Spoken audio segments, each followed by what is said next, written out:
Bismillahirrahmanirrahim. Assalamualaikum warahmatullahi wabarakatuh. Sama-sama saya ingin mengucapkan terima kasih banyak ya kepada Bu Dina yang kembali saya diberikan kesempatan untuk mengisi sesi mentorship ya.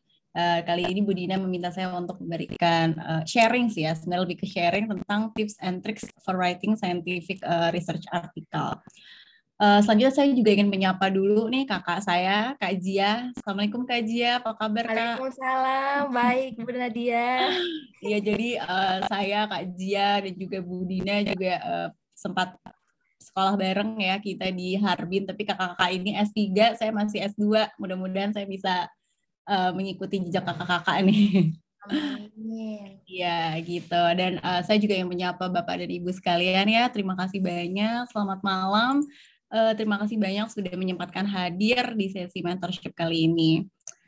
Saya izin hari ini untuk sharing pengalaman saya, lebih ke sharing ya, karena saya yakin Bapak dan Ibu ini pasti sudah lebih berpengalaman dari saya gitu. Tapi saya sharing sedikit tentang gimana kalau untuk saya sendiri untuk menulis suatu artikel ilmiah gitu. Saya izin perkenalan lagi, nama saya Nadia Mara Adelina. Saat ini saya menjadi dosen di program studi teknologi pangan Universitas Al-Azhar Indonesia. Ini sedikit tentang saya S1 di teknologi pangan IPB, lalu saya S2 jurusan food science di Northeast Forestry University di Harbin, China. Ini ada beberapa award yang saya peroleh waktu saya menempuh pendidikan S2. Lalu di sini ada untuk publication saya, alhamdulillah beberapa sudah publish. Di sini yang pertama ada di Food Research International, yang ini kalau dari Clarivate Analytics ini termasuk jurnal Q1, alhamdulillah. Lalu yang kedua ada di Western Biomass Valorization, ini jurnal Q2. Lalu yang selanjutnya ada di Journal of Food Processing and Preservation, ini di jurnal Q3. Lalu yang terakhir ada di Food Control, ini di jurnal Q1. Lalu saya juga di sini masih menulis beberapa paper lagi yang sekarang masih dalam tahap under review, dan beberapa juga sudah ada yang sampai major dan minor revision. Jadi insya Allah mudah-mudahan bisa segera terpublish. Oke, lanjut. Ini bagian-bagian dari, seperti kita tahu ya, ini section-section dari bagaimana kita menulis suatu artikel ilmiah. Mungkin boleh saya tanya dulu ke Bapak Ibu, kalau Bapak Ibu nih dari berapa nih, 1, 2, 3, 4, 5, 6, 7, dari 7 section ini biasanya nulis bagian apa ya dulu nih? Saya gimana ya cara ngeliat chatnya? Mungkin boleh di chat Bapak Ibu, biar saya juga tahu. Oh boleh, silakan kalau mau open mic. Bapak Ibu biasanya kalau dari metode dari pembagian section-section ini biasanya ditulis apa yang duluan? Bu Gita mungkin Bu boleh. Bu Diba dari result katanya Bu Nadia. Dari result Bu. Oke Bu. Saya dari introduction. Dari introduction Bu. Oh oke Bu. Mungkin setiap orang punya metode yang berbeda-beda ya Bu dalam menuliskan research artikel ya. Ada lagi yang mau berbagi mungkin? Oke, kalau gitu lanjut di saya dulu ya. Kalau di saya sendiri ya, saya biasanya tuh nulis pertama tuh di materials and methods terlebih dahulu. Karena kan kebetulan bidang saya ini kan teknologi pangan ya. Jadi saya banyak untuk mengambil data itu dari hasil laboratorium gitu. Jadi ketika saya mencari-cari metode untuk saya gunakan di laboratorium, sekalian saya juga mencicil untuk di bagian materials and methods-nya gitu. Dan setelah saya memperoleh data-data yang setelah saya kumpulkan dari hasil laboratorium, baru saya lakukan analisis terhadap datanya, bikin figur, bikin tabel gitu ya. Jadi lanjut ke results dan saya bahas di discussion. Lalu setelah itu saya lanjut ke conclusion. Jadi dari materials method, results and discussion, saya lanjut ke conclusion. Jadi apa yang saya peroleh dari hasil penelitian saya tuh saya simpulkan terlebih dahulu gitu. Baru saya ke introduction Bu Gita. Jadi justru saya di introduction ini terakhir. Karena kalau dari saya sendiri ya, saya lebih berpikir sih, walaupun introduction-nya mungkin udah ada ya di dalam kepala saya, saya udah bikin layout-nya akan introduction-nya itu seperti apa. Tapi biasanya saya dapatkan dulu hasil saya seperti apa, hasil dari penelitian saya seperti apa, lalu saya simpulkan, lalu saya pahami dulu bahwa hasil dari penelitian saya ini bisa untuk menjawab suatu permasalahan yang seperti apa gitu. Baru setelah itu saya tuangkan di introduction.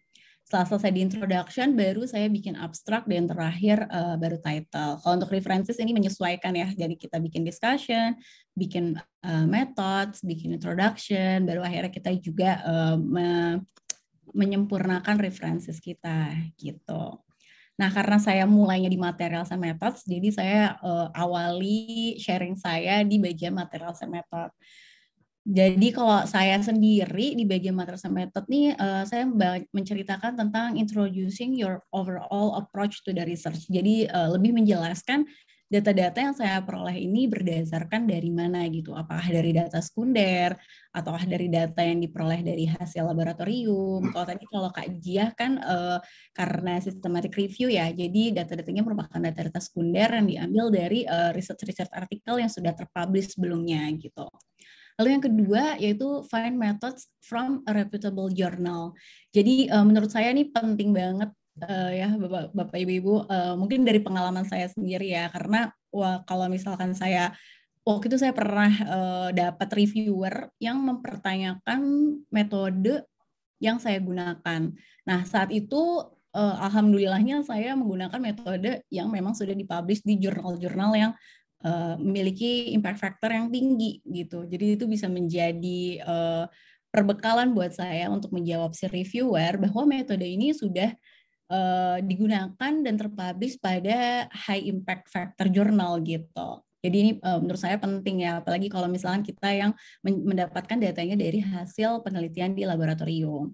Lalu yang selanjutnya adalah confirm that you follow established methods. Jadi ini juga karena kita pengen mengikuti metode yang sudah terpublish, jadi kita mengkonfirmasi lagi bahwa metode tersebut memang kita ikuti gitu. Jadi kalau misalkan ada pengaturan-pengaturan di alatnya kita ikuti, atau mungkin bahkan dari merek alatnya sendiri pun kalau misalnya bisa kita ikuti, lebih baik lagi gitu bisa kita ikuti. Lalu yang selanjutnya ada write methods for your audience. Nah di sini karena kita kan publish ini di scientific journal ya, di mana biasanya untuk si para readernya ini juga merupakan orang-orang yang memang sudah expertise di bidangnya gitu. Jadi menurut saya ketika kita menggunakan suatu metode yang sebenarnya sudah common, sudah umum di bidang kita, mungkin tidak perlu ditulis secara lebih detail. Tapi kalau misalkan ada sesuatu yang tidak biasa atau tidak terlalu umum di bidang kita, mungkin bisa ditulis untuk lebih detailnya lagi gitu. Untuk yang selanjutnya itu state which statistical tests were done to analyze the data. Nah ini juga penting ya, karena ini juga berdasarkan pengalaman saya, reviewer banyak mempertanyakan di bagian data analisisnya gitu. Jadi apakah ada pre-treatmentnya dulu sebelum membuat suatu figur gitu, atau untuk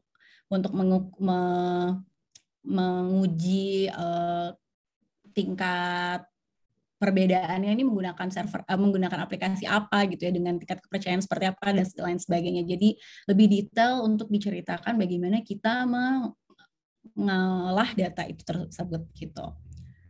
Ada beberapa aplikasi yang biasa bisa kita gunakan, ada SPSS, ada RStudio, ada Cytoscape dan lain sebagainya. Nah ini ada sedikit contoh ya, sharing sedikit tentang dari paper saya di materials nih. Saya jelaskan tentang gimana sampel saya diperoleh ya, obtained from Heilongjiang Forestry Science Research Institute. Lalu di sini juga saya ceritakan bahwa the pine cones ripened and harvested in 2018. Lalu cones were ripened and scale were open. Jadi benar-benar diceritakan bagaimana saya mengambil sampel tersebut gitu. Dia matang, lalu saya dipetik, lalu dibuka dan dipisahkan untuk biji-bijinya dan dikupas secara manual gitu. Nah, di sini juga karena saya menggunakan oven, saya menjelaskan dengan lebih rinci untuk merek dari ovennya dan dimensi ovennya gitu ya. Dan juga untuk karena ini saya tentang roasting pine nut, jadi di sini juga saya memberikan penjelasan bahwa pemilihan dari roasting temperatur dan time ini berdasarkan dari penelitian sebelumnya gitu. Jadi lebih detail dijelaskan untuk di sampel kita apa yang kita gunakan untuk kita teliti gitu. Nah, ini contohnya untuk di metode di statistical analysis-nya dijelaskan lebih detail bahwa perform interreplicate, lalu menggunakan one way analysis of variance, lalu ada post testnya juga. Terus untuk membuat principal component analysis ini menggunakan normalized data dengan menggunakan log 10, lalu juga ada beberapa package yang digunakan karena saya menggunakan R Studio di sini. Oke, untuk lanjut, nah setelah saya memperoleh data yang tadi saya dapatkan dari hasil laboratorium, saya akan meng-create results-nya. Jadi saya bikin figur dan juga tabelnya. Dan di sini menurut saya ketika kita bisa meng-create an eye-catching figure ini ada nilai plusnya gitu. Dan biasanya saya menggunakan R software untuk membuat figur-figur. Dan juga harus easy read, jadi kayak mudah untuk dipahami figur tersebut gitu. Nah, ini beberapa contoh dari figur yang ada di paper saya dan semuanya ini saya bikin menggunakan R Studio. Jadi kalau menurut saya ketika kita sudah percaya diri nih kalau misalkan topiknya nih memiliki novelty-nya nih bagus nih gitu, mampu nih untuk masuk di jurnal-jurnal Q1 gitu. Nah, menurut saya ini ketika kita sudah punya topik yang menjual, sekarang kita bersaing dengan orang-orang yang memiliki figur-figur yang juga menarik gitu.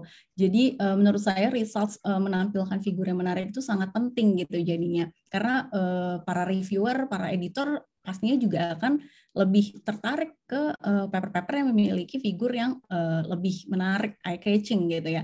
Kayak di sini sih saya mencoba untuk memberikan figur mengenai korelasi sebenarnya ya, karena korelasi sebenarnya bisa kita gunakan tabel ya, faktor A, faktor B, lalu untuk angka R-nya berapa untuk korelasinya. Tapi di sini saya coba untuk tampilkan grafiknya dan juga untuk angkanya di sini. Lalu di heat map ini juga sebenarnya merupakan correlation ya, correlation dari si faktor yang ada di sini dengan senyawa-senyawa yang ada di sini gitu. Tapi ketika disajikannya dalam bentuk heat map, jadi kayak terlihat lebih kompleks dan terlihat lebih menarik gitu. Jadi menurut saya untuk results memiliki figur yang menarik itu cukup penting gitu. Dan ini semua saya menggunakan R software untuk membuat figur tersebut. Jadi R software ini kita akan memasukkan data-datanya ini seperti coding ya, walaupun ini nggak perlu dihafal karena ada panduannya tersendiri, lalu ntar kita running dan figurnya akan muncul seperti ini gitu. Nah ini juga ada sesinya tersendiri ya Bu Dina, kalau misalkan tertarik untuk mempelajari R software lebih dalam, ini biasanya Bu Dina buka kelas lagi sendiri untuk belajar tentang R software, mungkin kalau Bapak Ibu ada yang tertarik gitu. Nah, untuk yang selanjutnya yaitu untuk discussion, sebenarnya umum aja ya, ini provide essential interpretation, lalu compare to previous study, ini juga yang selalu saya lakukan ya, selalu saya compare dengan study-study yang sudah publish tapi berhubungan dengan penelitian saya gitu. Lalu highlight the significance of study, discuss potential future research. Ini juga penting ya Bapak Ibu-Ibu, karena menurut saya dengan kita memberikan ide kepada peneliti lain untuk melanjutkan riset kita itu merupakan suatu nilai jual juga gitu, bahwa ternyata adalah kelanjutan dari riset kita gitu yang bisa dikembangkan lagi oleh orang lain gitu. Lalu cite from reputable journal and use Mendeley for key finding easier. Nah ini saya menggunakan Mendeley ya sebagai reference manager saya untuk menuliskan discussion. Di sini karena ketika misalkan saya di sini ingin membahas tentang saturated fatty acid. Nah di bagian kolom search di Mendeley itu ya, langsung bisa kita ketikkan saturated fatty acid dan dia langsung memberikan hasil tidak hanya saturated fatty acid yang berada pada judul, tapi juga pada PDF yang sudah kita input ke dalam si Mendeley ini gitu. Jadi menurut saya ini sangat membantu saya ya. Jadi saya langsung dapat berbagai macam sumber yang mengandung penjelasan tentang saturated fatty acid gitu. Jadi nggak cuma di judul gitu. Biasanya kalau misalnya reference manager lainnya tuh yang saya pernah coba tuh cuma bisa di judul dia melakukan searchingnya. Tapi kalau di Mendeley ini bisa langsung ke dalam PDF-nya langsung kita lihat untuk penjelasannya gitu ya. Jadi ini banyak paper-paper yang bermunculan karena di dalam penjelasannya, dalam discussion-nya, introduction-nya terdapat kalimat saturated fatty acid gitu. Jadi Mendeley ini menurut saya sangat membantu saya gitu ya. Dan Bu Dina juga membuka nih biasanya sesi pelan belajar untuk Mendeley sendiri ya. Jadi kalau misalkan Ibu tertarik bisa juga untuk join ke kelas Mendeley-nya. Oke, yang selanjutnya setelah saya buat results, saya discuss, setelah itu saya lakukan conclusion, saya restate the topic lagi, summarize the main points, dan state the significant results. Ini sedikit tentang conclusion yang pernah saya buat ya dari paper saya. Jadi pertama saya jelaskan lagi lah secara general ya bahwa volatile profiles ini were significantly influenced by species graph and roasting condition gitu. Di sini baru agak lebih detailnya tentang apa aja volatile profiles yang memang dipengaruhi oleh perbedaan spesies dan juga roasting condition-nya. Dan di bawah baru saya state lagi bahwa overall di CMS method allow for better separation compared to INOS which presented some limitation gitu. Jadi lebih di secara generalnya lagi seperti apa gitu. Nah lanjut ini di references. Saran dari saya sih cite recent references ya, jadi kayak 5 tahun terakhir gitu ya lebih baik untuk kita gunakan sebagai reference, lalu cite from reputable journal dan juga use citation manager. Ini menurut saya yang paling penting sih kita harus menggunakan citation manager karena pengalaman saya belum pernah sih ya kalau misalkan sekali saya submit paper langsung diterima, itu saya belum pernah Bapak-bapak Ibu-ibu ya. Jadi pastinya tuh saya mengalami berbagai macam perpindahan jurnal-jurnal gitu. Nah ketika kita akan berpindah-pindah jurnal, pastinya kita harus berbeda-beda citation style-nya gitu ya. Nah kalau misalkan kita menggunakan referensi secara manual, ini akan sangat menyita waktu ya, satu-satu kita harus ganti lagi untuk penulisan referensinya gitu. Makanya saya sangat menyarankan untuk menggunakan reference manager, salah satunya Mendeley ini yang saya gunakan. Jadi ketika kita mau ganti jurnal, tinggal kita klik aja di sini, food quality and preferences. Misalkan kita submit di sini dan kita di reject, kita ganti lagi ke jurnal yang lain, food chemistry. Tinggal kita klik, nanti dia langsung berubah sendiri untuk penulisan dari referensinya. Jadi kita nggak perlu ganti-ganti lagi secara manual gitu. Jadi menurut saya ini sangat membantu.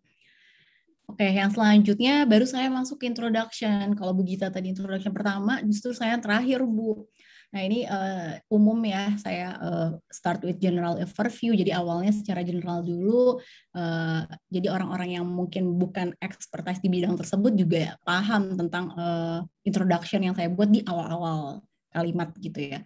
Lalu state prior research juga, jadi biar kita juga memberikan informasi tambahan kepada para pembaca bagaimana perkembangan dari riset kita gitu. Sebelumnya sudah ada penelitian apa dan setelahnya kita akan melakukan penelitian apa yang mengisi gap dari penelitian sebelumnya gitu. Lalu connect with current issue, jadi supaya terlihat bahwa penelitian kita ini memang sangat bisa menjawab suatu permasalahan yang sedang terjadi saat itu gitu ya. Rational of your paper, jadi betapa pentingnya nih si penelitian kita untuk dilakukan gitu untuk dapat menjawab permasalahan yang sedang terjadi gitu. Lalu state your objective, state the benefit of the research, dan yang terakhir adalah make an outline. Nah, untuk introduction saya juga menggunakan ini ya, Mendeley, jadi paper-paper saya masukkan ke sini, lalu biasanya saya classify papers based on kategori. Jadi saya udah masukin biasanya ke dalam folder-folder yang ada di sini. Di sini ada antidiabetik, antioksidan, oleic acid, protein, dan lain sebagainya. Jadi ketika saya mau bikin introduction tentang antidiabetik, saya tinggal klik folder di sini nanti langsung muncul paper-paper yang memang berkaitan dengan si antidiabetik tersebut. Jadi ini juga lebih mudah untuk kita mengkategorikan paper-paper yang sudah kita download di sebelumnya. Nah, untuk tips-tips lainnya, setelah kita selesai menuliskan research paper tersebut ya, kita akan mencari jurnal ya. Tapi ada juga sebenarnya orang yang cari jurnal dulu baru menuliskan research papernya. Tapi kalau saya sendiri, saya biasa tulis dulu baru saya mencari jurnalnya. Ini ada beberapa link yang bisa digunakan untuk mencari jurnal yang sesuai. Ada dari Elsevier, ada dari Clarivate Analytics, dan ada dari Springer. Nah, di sini tuh setelah kita buka websitenya, kita tinggal masukkan judul, juga abstrak, dan juga keyword dari paper kita gitu. Nanti setelah kita enter, dia akan memberikan jurnal-jurnal yang sesuai dengan penelitian kita atau paper yang kita buat. Juga sama untuk di Clarivate Analytics dan untuk di Springer gitu ya. Cuman kalau untuk yang Elsevier khusus untuk jurnal-jurnal Elsevier, untuk Springer khusus jurnal-jurnal Springer gitu. Yang selanjutnya adalah follow journals guideline. Ini kita harus pay attention juga ya dengan maximum words-nya, number of tables-nya, maximum numbers of figures-nya, dan juga citation style-nya. Karena menurut saya kalau kita nggak perhatikan guideline dari jurnal tersebut, itu akan buang-buang waktu untuk kita sendiri ya. Karena ketika kita submit ke jurnalnya butuh waktu untuk melihat paper kita. Lalu ketika tidak sesuai dengan guideline, mereka akan kembalikan lagi ke kita. Padahal kita sudah menunggu cukup lama. Lalu kita revisi, kita balikan lagi ke mereka. Baru akhirnya mereka mungkin oke dengan format kita, baru mereka teruskan ke reviewer. Jadi kalau kita bisa hilangkan perjalanan pertama ke editor, lalu balik lagi ke kita, lalu balik lagi ke editor, itu pasti akan semakin menghemat waktu. Jadi kita harus lebih pay attention dengan si journals guideline-nya. Ini salah satu contoh aja ya dari salah satu jurnal di Food Research International. Di sini biasanya ada tulisannya do not exceed 6,000 words, jadi nggak boleh dari 6.000 kata. Biasanya juga ada maksimal dari figur, juga tabel gitu. Yang selanjutnya, make a list of journals, jadi list of Q1 journals based on preferable field. Nah, ini sebenarnya tergantung kita sasarannya, targetnya ini mau ke jurnal yang mana gitu, mau ke jurnal Q1, Q2, Q3, Q4 gitu ya. Dan kalau saya sendiri, saya biasanya udah saya list ya jurnal-jurnal mana aja yang bisa sesuai dengan paper yang saya tulis gitu. Tapi saya kaji lagi apakah si jurnal ini memang bisa untuk saya submit atau enggak gitu. Misalkan di Trends in Food Science and Technology per factor-nya di sini sampai 11. Saya nggak pede dan paper saya gitu ya. Terus saya tulis too high. Jadi saya di sini saya nggak akan coba gitu ya, karena menurut saya buang-buang waktu juga gitu ya. Lalu ini juga masih too high. Jadi saya cari yang menurut saya pas gitu ya. Jadi walaupun field-nya masuk, tapi kita bisa menilai ya paper kita sendiri apakah suitable nggak nih ke yang setinggi ini gitu ya. Sewaktu saya coba di food chemistry, tapi ternyata di sini di reject gitu ya. Terus selanjutnya saya mau coba di sini. Jadi saya sudah lingkari untuk jurnal-jurnal yang memang sudah saya sasar gitu. Jadi ketika di food research, di food chemistry di reject, saya langsung ada lagi jurnal lain yang sudah ada di waiting list saya gitu ya, di food quality preference, di food and chemical toxicology, dan ini sangat menghemat waktu ya. Jadi ketika kita ini di reject, kita langsung tahu lagi mau submit di mana. Ini di reject, masih ada lagi gitu. Jadi membuat kita juga semakin semangat. Kalau misalnya ada di reject ya, kita masih tetap bisa coba. Masih banyak kok jurnal-jurnal Q1 lainnya gitu. Kalau di Q1 lainnya ini masih belum bisa masuk, masih banyak jurnal-jurnal Q2 gitu. Yang penting kita udah punya listnya dulu, jurnal-jurnal apa aja yang memang sesuai dengan research artikel yang kita tulis gitu. Dan selanjutnya yaitu read more literatures. Jadi saya biasanya using researcher to keep update to a new publication, dan using Mendeley to read paper from any devices. Nah, ini ada satu aplikasi yang namanya Researcher. Di sini kita bisa follow jurnal-jurnal yang kita memang sesuai dengan bidang kita ya. Di sini saya ada follow food hydrocolloid, food chemistry, food microbiology, dan lain sebagainya. Ketika kita follow jurnal lain, maka kita akan menerima notification update terbaru dari paper-paper yang mereka publish gitu. Tapi mungkin terlalu banyak ya paper-paper yang mereka publish yang mungkin sebenarnya kita kurang relevan dengan bidang kita. Nah, di sini bisa kita untuk kategorikan lagi apa saja dari keyword-keyword tersebut yang memang sesuai dengan bidang kita. Jadi nanti si researcher ini hanya akan menampilkan riset-riset dari jurnal yang kita follow, tapi juga yang mengandung keyword-keyword yang sudah kita bikin di sini gitu. Baru selanjutnya dia akan keep updated dengan paper-paper yang baru mereka publish kayak seperti ini ya, ini 4 hours ago. Jadi kita langsung tahu nih ada perkembangan apa dari penelitian yang mungkin mirip-mirip dengan penelitian kita gitu ya. Biasanya kayak gini-gini saya masukkan untuk di introduction dan juga di discussion gitu. Dan ini untuk Mendeley ya, karena Mendeley ini bisa digunakan di laptop, di handphone dan juga di tab. Jadi biasanya saya download dulu banyak-banyak paper di laptop, lalu masukkan ke library, lalu bisa langsung saya baca di iPad gitu misalnya ya, karena saya misalnya mau stabiloin gitu. Jadi library-nya tuh sudah tersync secara otomatis dari si laptop ke si iPad ini. Atau mungkin saya sebelum tidur iseng mau lihat-lihat paper yang tadi gitu, itu juga bisa kita lihat di handphone. Jadi menurut saya Mendeley ini juga sangat membantu saya dalam menyelesaikan paper-paper saya. Dan yang terakhir adalah pray and never give up, karena kita nggak pernah tahu ya kapan paper kita bisa di-publish gitu ya, bisa diterima atau mungkin di-review oleh para reviewer. Jadi jangan pernah berhenti berdoa dan jangan pernah berhenti berusaha ya, karena paper pertama saya juga di-reject sampai 10 kali, tapi akhirnya setelah saya ganti-ganti dan saya pahami bahwa mungkin field-nya tuh kurang sesuai, baru akhirnya bisa untuk terpublish, alhamdulillah gitu. Jadi itu sedikit sharing dari saya, tapi kita lebih berdiskusi ya, mungkin nanti saya juga banyak mendengar sharing dari Bapak Ibu sekalian, jadi juga meningkatkan pengetahuan saya tentang untuk penulisan artikel ilmiah ini. Oke, sekian dari saya. Mohon maaf bila ada salah kata. Wabillahi taufiq wal hidayah. Wassalamualaikum warahmatullahi wabarakatuh. Saya kembali.